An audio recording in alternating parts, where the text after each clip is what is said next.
This is the third alert I've caught in less than 5 minutes right here. This is the third one. The National Weather Service in Detroit. It's probably going to be another tornado. Severe thunderstorm for Genesee County in southeastern Michigan until 11:30 p.m. Genesee County. That's strange. Last two alerts I got were tornado warnings. And one was for a storm that previously produced a large debris signature on radar.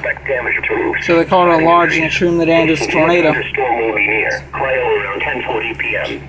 FLINT, Mount Morris and BEECHER. There's 4 tornado warnings out in the state of Michigan right now. DAVISON and Thunderstorm around 10:55 p.m. Other locations impacted One's about to go. Thunderstorm include RANKIN, Argentine. There's Shiawassee County. TOWNSHIP and GENESEE.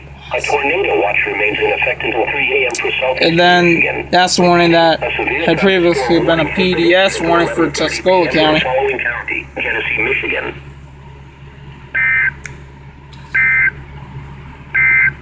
Alright. Here's the forecast.